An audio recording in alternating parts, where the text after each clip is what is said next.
Sir को दावत देता हूं कि अपने तासुरात पेश करें।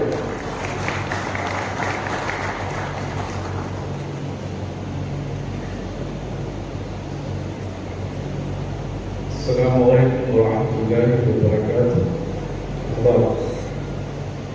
स्टेज पर तशरीफ फरमा नेशनल प्रेसिडेंट एम.के. फौजी साहब, कर्नाटक रियासत के सदर जनाब Abdul Majeed sahab, all India vice president Shafquddin Ahmad sahab, PM Kamri sahab, हमारे general secretaries, president, national working committee members और मेरे सामने बैठे मेरे भाइयों और बहनों,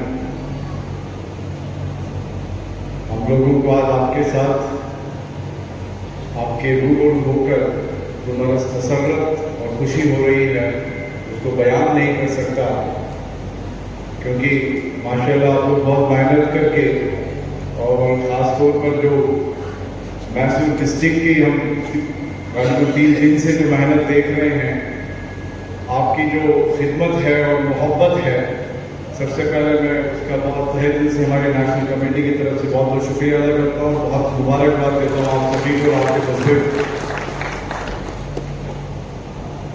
मेरे भाइयों बहनों, आप जानते हैं देश में क्या चल रहा है। बहुत सारे समाचार अलग अलग माध्यम से आप लोग देखते हैं, सुनते हैं, हालात सब आपके सामने हैं। और इन हालात में फासिज्म का जो हाथ है, जो कटघरा है, जिस तरह से देश को जकड़ लिया है, उसको भी बड़ी बात आप जानते हैं, क्योंकि मैं जिनके सामने रूबरू हूं वो हमारे cadres, well-wishers, supporters, members, leaders हैं, जिनको ये मालूम है कि देश के हालात क्या है और ऐसे की जरूरत और जिम्मेदारी क्या है। उसी पर चल बात करूंगा, पॉइंट्स में बात करने की कोशिश करूंगा कि ऐसे हालात में जो आइडियोलॉजी है, जो शैतानी आइडियोलॉजी है, नफरत की आइडियोलॉजी है, जो विचारधारा हमारे देश को आजाद कराने वाले बुजुर्गों का जो आइडिया ऑफ इंडिया था, उसके खिलाफ एक नफरत की बहुत बड़ी जो आइडियोलॉजी वो देश में किस तरीके से पूरी तरह से नफरत फैला रही है और गली गली कुचे कुचे में फैल चुकी है। तो एक तरफ तो इतनी खतरनाक आइडियोलॉजी है जो देश को बर्बाद कर रही है, और वहीं साथ में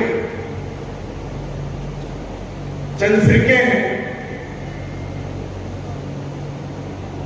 जो अपने आप के आइडियोलॉजी बोलते हैं,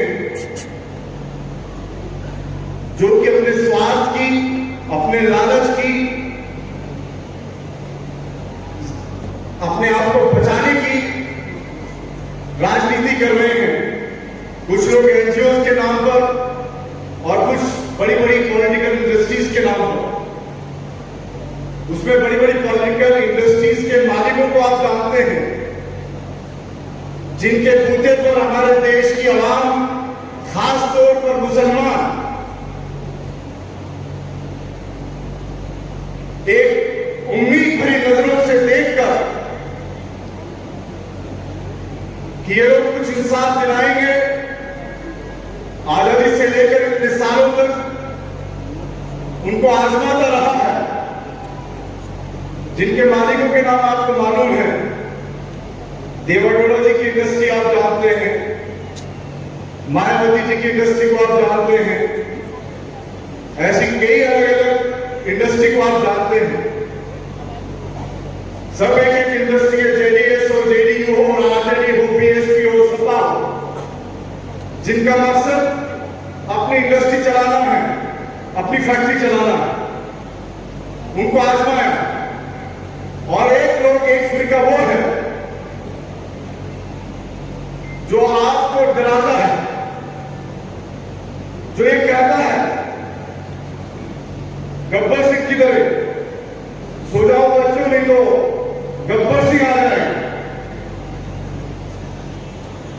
और वो गब्बर सिंह जो सबसे बड़ा डाकू है, जिसके बारे में ये कहते हैं, वो गब्बर सिंह जो डाकू जिसको बीजेपी दिखाते हैं, उससे बड़ा डाकू वो सब निकले जिन्होंने अपनी अपनी गलत आइडियोलॉजी दिखाई। बीजेपी की नफरत सबको मालूम है, उसकी आइडियोलॉजी खुली है। वो कहता है कि आपको यहां से मिटाना चाहता है।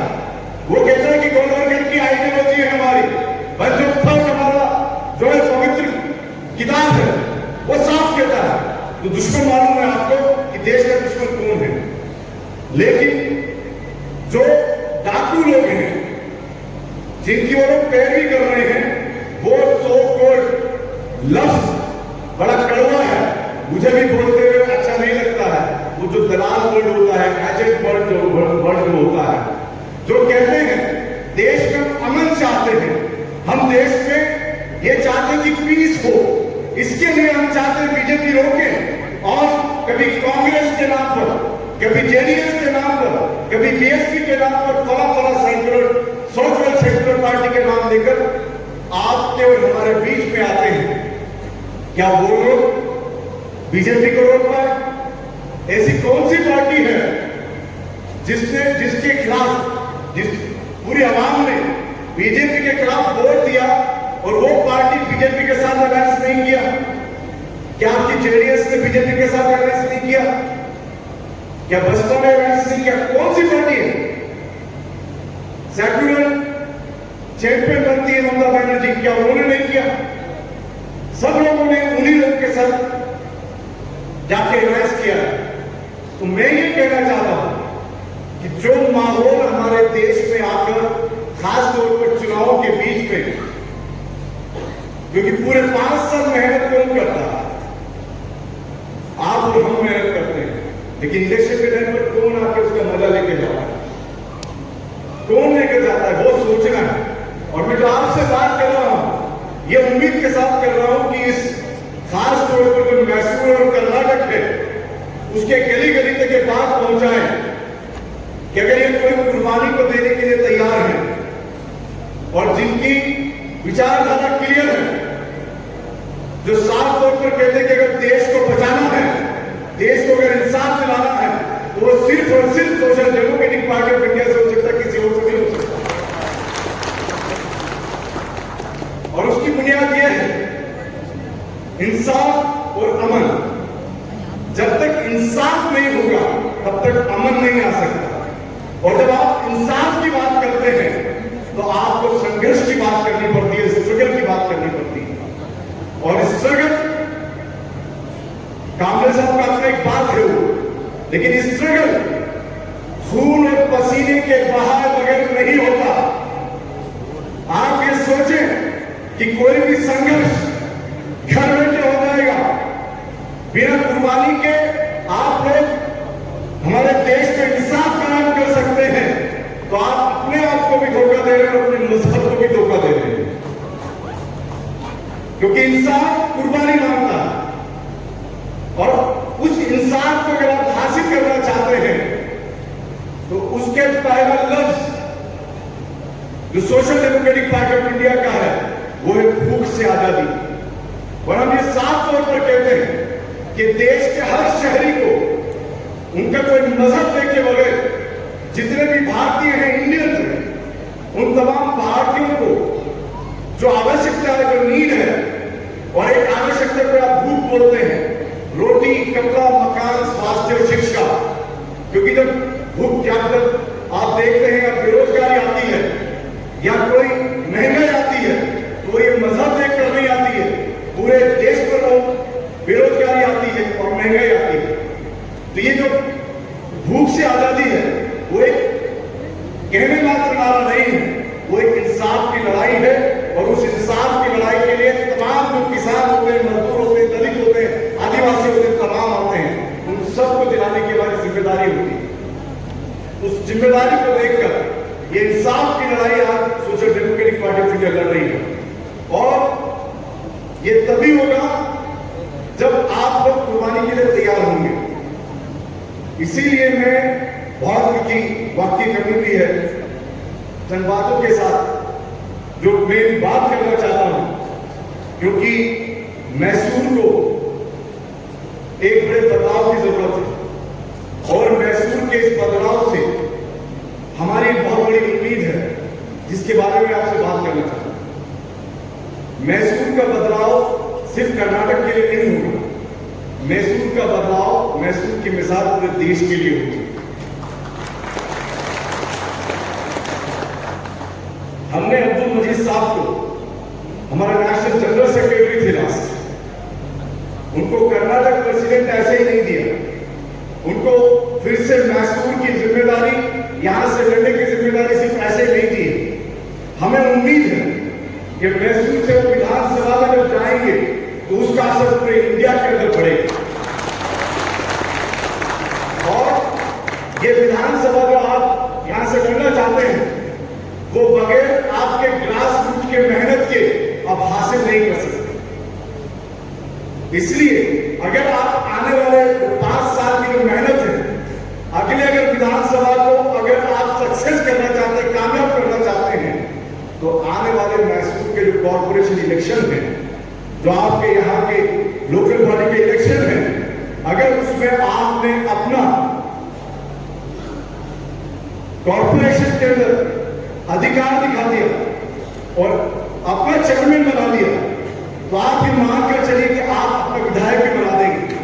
इसलिए इसका अब की बार जो बोर्ड बनेगा कॉर्पोरेशन का, हम ये उम्मीद करते हैं और आपसे वादा चाहते हैं कि आज नेशनल वर्किंग कमेटी के सामने आप जो हमारे भाई और बहन बैठे हैं, ये दिल से वादा करके जाए कि हम लोग अभी से लेकर कॉर्पोरेशन इलेक्शन तक रात और दिन मेहनत करके एक एक जो यहाँ का वार्ड है उसको हम जीत कर दिखाएंगे इंशाअल्लाह, वादा करते हैं। क्योंकि हम लोग ये लड़ाई बगैर मेहनत के नहीं जीत सकते।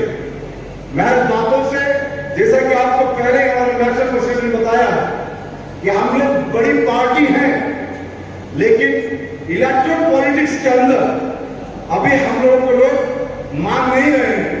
तो उसकी बुनियाद हम चाहते हैं कि आने वाले मैसूर के जो कॉर्पोरेशन इलेक्शन है, इंशाअल्लाह यहाँ पर हम लोग पूरी ताकत के साथ वोट बनाकर जिताएंगे। ये उम्मीद के साथ हम लोग आपसे ये वादा करना चाहते हैं, इंशाअल्लाह मेहनत करेंगे सभी। मैं अपनी इसी बात के साथ कि हम लोग बिना डरे, बिना रुके, बिना थके इस बात को साबित करेंगे। हम लोग पहले कहा करते थे, क्योंकि लोग हमें डरा रहे थे और डरा कर ये कह रहे थे कि तुम लोगों को हम लोग जेल दिखाएंगे, तुम लोगों को हम लोग रोड पर लाएंगे।